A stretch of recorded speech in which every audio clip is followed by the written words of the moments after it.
It's a pleasure to welcome Bill Hartung to our Zoom forum this evening. We've invited Bill to talk with us this evening because he has been an amazing resource for the peace movement. His articles and talks over many years have provided essential information and analysis that groups need to be more effective in promoting a peace agenda. Especially now, we're at a particularly dangerous time because of the interlock between the deteriorating relations with Russia and China and the surging military budget. I'm going to need your help because we're going to talk about what to do. And of course, I have some knowledge of how the system works, but I think organizing how to reach people, the best agendas are kind of a collective undertaking. So I'll, share some ideas, but I'm looking forward to the conversation we'll have afterwards.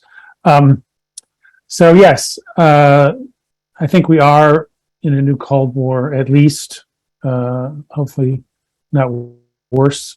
And in terms of the Pentagon budget, things are going in the wrong direction. The House of Representatives, which is Democratic controlled, has decided to add $37 billion to what the Pentagon asked for the budget for next year, which will push it to $850 billion, counting the Pentagon and nuclear warhead work at the Department of Energy.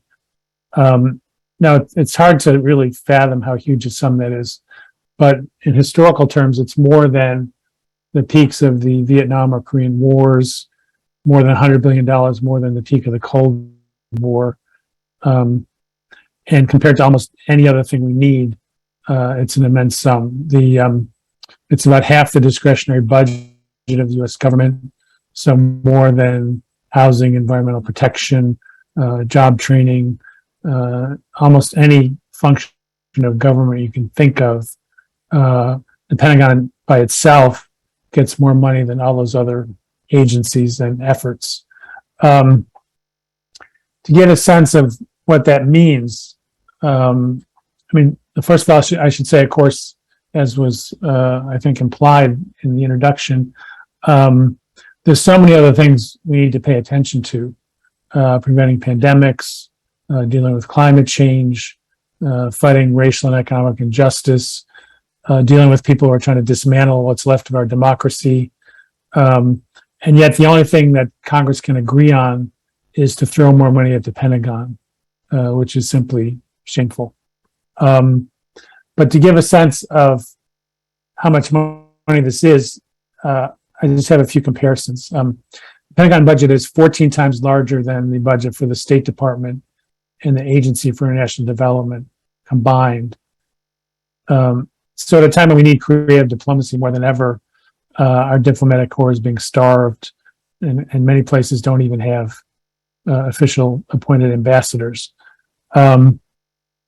This same $850 billion is 5 times as much as the annual cost of Biden's Build Back Better plan, which was rejected by Republicans and Joe Manchin because they said it costs too much. So when it's something we need, it costs too much. When it's the Pentagon, cost is no object. Just 1 year's budget for one weapon, the F-35, is comparable to the budget for the Centers for Disease Control. So again, just another way of looking at the imbalance. One aircraft carrier for $13 billion is many billions more than the whole budget of the Environmental Protection Agency. And if we look at the big picture over the years, the National Priorities Project at the Institute for Policy Studies looked at Pentagon spending over the last 20 years. If we had taken a quarter of that money and put it into clean energy, the entire U.S. electrical grid could proceed without any reliance on fossil fuels. So in terms of climate, just pouring money year after year into the Pentagon is at the cost of what we could do to address climate change and clean up our environment. So it's a huge amount of money, and most of it goes to corporations. Advocates of big Pentagon budgets inevitably say they're doing it for the troops, but they're not. Corporations get more than half the total Pentagon budget. This $37 billion that was added by the House, $25 billion went for weapons, either production or research and development. Almost all of that money goes to contractors. And then out of the $37 billion, $1 billion went to increases in services for military personnel. So a 25-to-1 ratio between throwing money at corporations and doing anything even minor for people in uniform. The top 5 companies alone split $150 billion a year. And Lockheed Martin gets half of that, which is more than the budget for the State Department. So you've got one big weapons contractor getting more money of our tax dollars than everything that's spent on diplomacy. And it's hard to think of a more wrenching example of how displaced our priorities are. And a lot of this increase had to do with special interest politics, pork barrel politics, essentially corruption. So it was introduced by a Democrat, the increase, Jared Golden of Maine, and he threw $2 billion in there for a ship built at General Dynamics Bath Iron Works in the state of Maine. Elaine Luria, the other Democrat who co-sponsored the increase, is from Virginia, and her district borders Newport News Shipbuilding, which makes aircraft carriers and attack submarines. And she made sure there were billions and billions of dollars in that bill for those weapon systems. And it goes on down the line. Money was added for the F-35 combat aircraft, which is built mostly in Texas, Connecticut, and California. And they tried to prevent the Navy from getting rid of some ships that they said were outmoded because they're built in places like Alabama and Wisconsin. So there's this whole money aspect. There's an F-35 caucus in the House that spends all its time trying to get more money for that plane.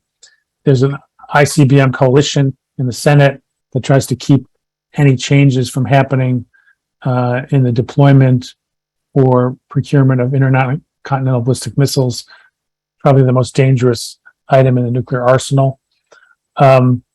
So part of the reason that the budget's going up has nothing to do with Ukraine or China or Russia. It's just that there's money to be made, and it's being spread around in one way in campaign contributions, where there's about $14 million a year that goes from the weapons industry to key members of Congress. They've got 700 lobbyists for the arms industry, more than one for every member of Congress. And then there's people from the weapons industry populating government. So, just one stark example is 4 of the last 5 secretaries of defense came from the industry, from General Dynamics, from Raytheon, from Boeing, including the current incumbent, Lloyd Austin, who was on the board of Raytheon before he joined the Biden administration. So there's money to be made, and the contractors are making sure it ends up, in their pockets, their bottom lines. And all the while, most of this money is wasted. Tens of billions in cost overruns on major weapons, many of which don't work as advertised. Price gouging, charging 10, 100, even 1,000% more for spare parts than they should cost on the part of unscrupulous contractors. And of course, the Pentagon can't pass an audit, so they don't even know for sure how much money they're wasting. They employ 500,000 private contractors, over 500,000, and they've got their own lobby, the Professional Services Council, try to make sure they stay, in the government's largesse. So that's sort of one piece of it, the pork barrel politics, the military-industrial complex, which kind of proceeds independently of the state of the world to a large degree. And it's been around since well before Eisenhower coined the term. But then the other piece of it is U.S. strategy, which is still premised on sort of covering the globe militarily being able to fight almost anywhere on short notice. And of course, in the last few years, with a focus on so-called great power competition, in particular Russia and China. And this focus and a lot of this money that's being promoted predates the Russian invasion of Ukraine. There was under Trump, his national defense strategy called for a focus on Russia and China. And Congress did a commission to look at the Trump strategy called the National Defense Strategy Commission. It ends up more than half of the members of that commission were either from military contractors, consultants to military contractors, from think tanks that got millions of dollars from military contractors. So it wasn't an objective study by any means, but it's constantly used by advocates of more Pentagon spending. And one of the main findings was they should spend 3 to 5% per year increase beyond inflation on the Pentagon in perpetuity, basically. And were they to do that, and they're now on track to potentially do that, the Pentagon budget alone would be over $1 trillion sometime in the next 5 or 6 years. So this kind of number that got thrown out there, the 3 to 5%, really came from the industry and its allies. It wasn't like somebody sat back and said, what's the state of the world? What does the United States need to defend itself? That was sort of window dressing that came later. But of course, the debate, a lot of it does have to do with Russia and China. In the case of China, which the Pentagon calls the pacing threat or the enduring threat, whereas they call Russia the acute threat, the U.S. spends about 3 times what China spends on its military, has 13 times as many nuclear weapons, has a more capable Navy and Air Force, and has allies surrounding China, Japan, Australia, Taiwan, South Korea, now cultivating India as a possible military ally against China as well. Whereas China has no such allies. They have relations with North Korea, which brings little in terms of supporting any defense efforts they might undertake. So all this talk about China and confronting China is based on a kind of a myth of this huge Chinese military machine that simply doesn't exist. In any case, we shouldn't be spending time, money, and effort planning how to win a war with China, another nuclear armed power. That's absurd and dangerous.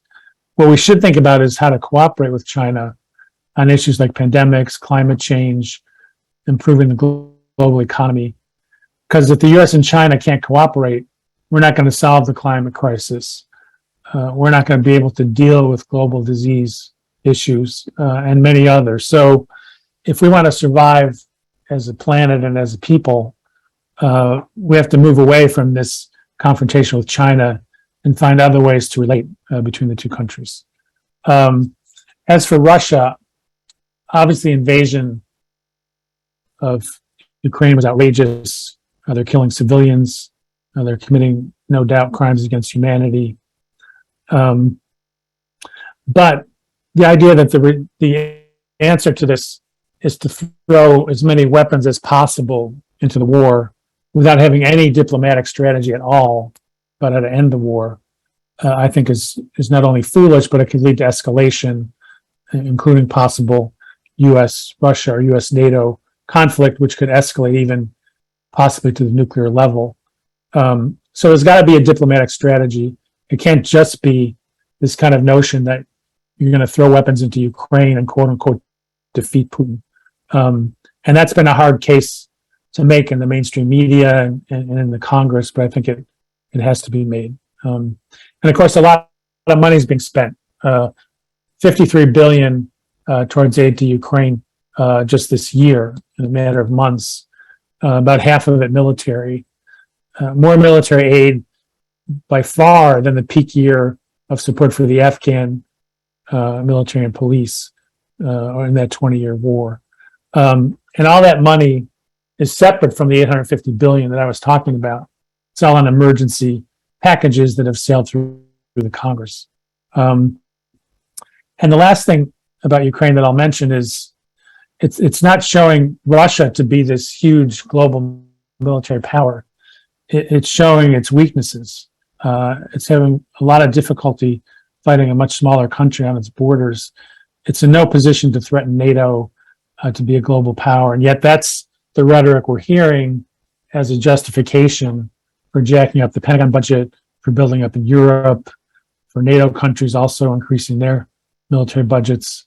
So all of this is kind of out of line with reality. But I think, what the other side is doing is they've got fear on their side. And here you've got a country that's doing despicable things, and they point to that, and they build on that emotion that people have about wanting that to stop.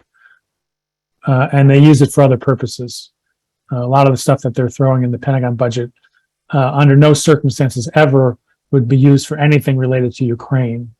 But Ukraine is kind of the poster child, the argument that's most convenient at the moment. And if it wasn't Ukraine, they'd use a different argument. They'd use China, they'd use North Korea, they'd use Iran. They'd find something to throw up there as the threat of the moment that justifies these huge amounts of spending.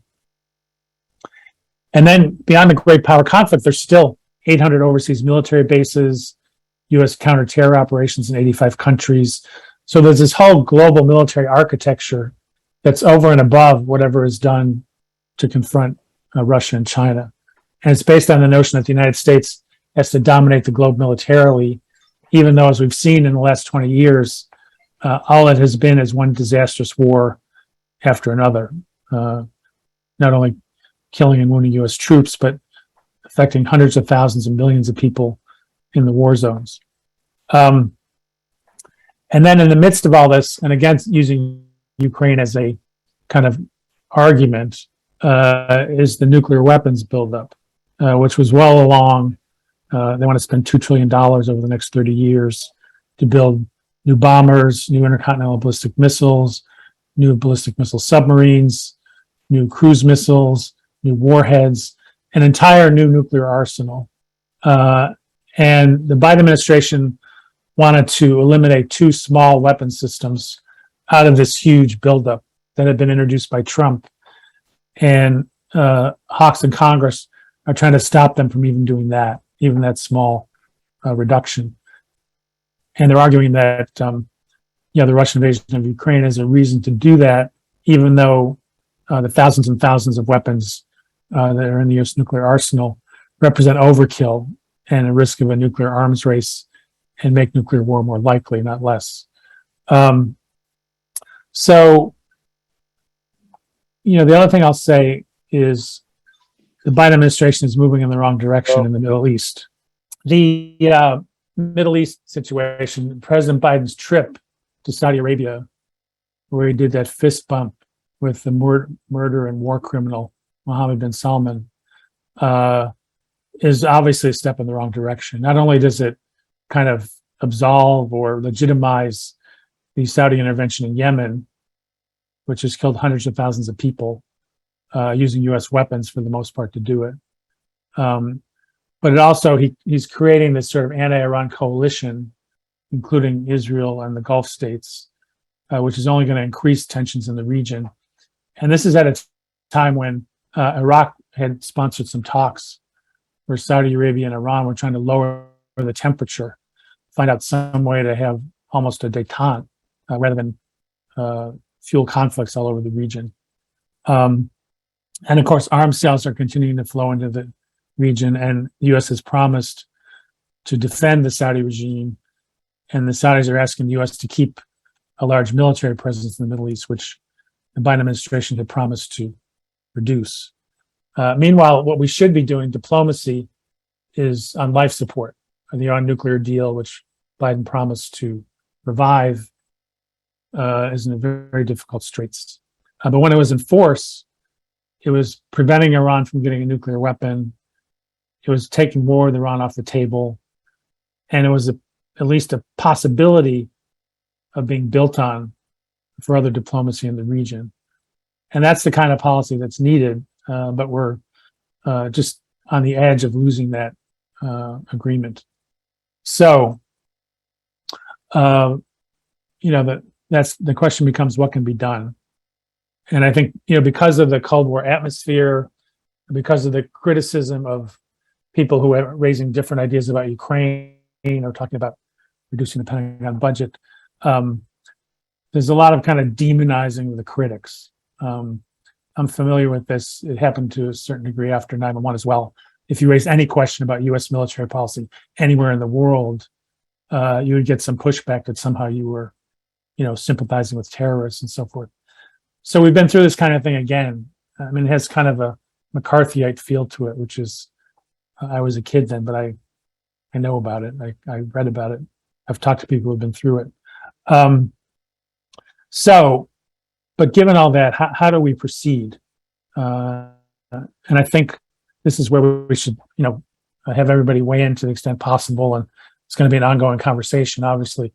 But one thing, of course, is building across issues. I was talking to Rusty before I gave the talk, and one of the things she pointed out as well, even if you could reduce the Pentagon budget, you wouldn't necessarily be able to spend it to deal with climate change because there's so much opposition to action on climate change in the Congress.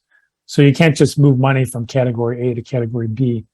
There's got to be a vibrant climate movement that's putting Congress on notice in order to make that happen.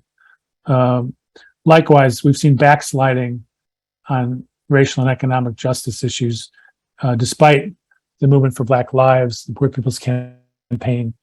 But those efforts are going to continue, and we need to build bridges with them, I think, if we're going to have, a growing peace movement.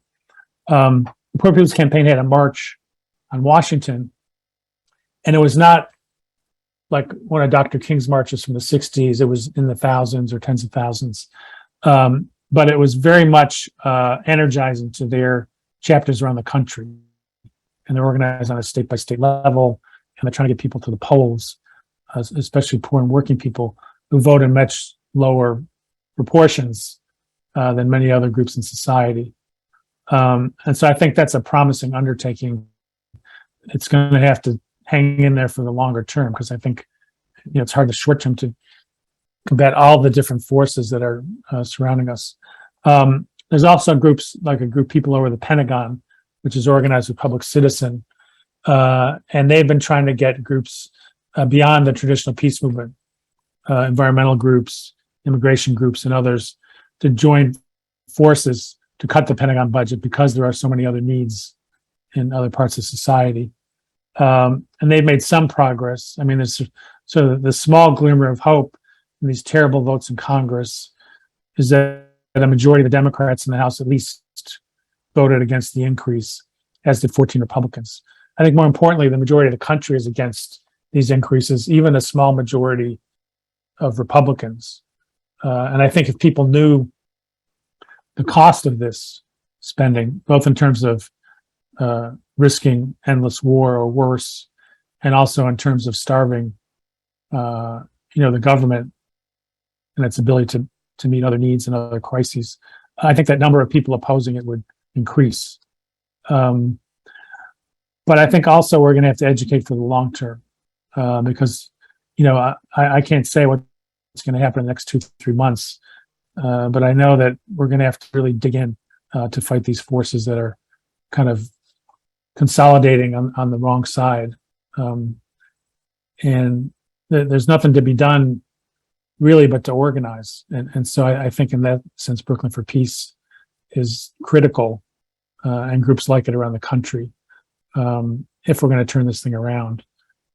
I spent my career since the late Carter administration, writing, thinking about peace issues, disarmament, military industrial complex.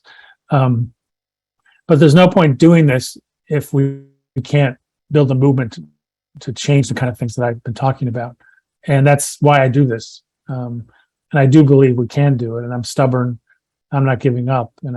What do you make of the visit to Ukraine by Representatives Barbara Lee and other traditional peace advocates in Congress who declared solidarity with Ukraine in war against Russia? I think solidarity is one thing, but supporting endless weapons sales and a military solution is another thing. And I think too many members are kind of conflating those two. It's interesting. You don't hear a lot of talk about the millions of refugees from Ukraine. How are they being taken care of? Who's going to put money in? Is the United States going to let significant numbers of refugees in? And if so, will it be part of a more generous policy for refugees from all the other war zones, many of which the U.S. is responsible for? So I think there's a lot of ways to show solidarity without signing on to a military agenda. But I think a lot of members have they've kind of blurred that line, and I think that's unfortunate.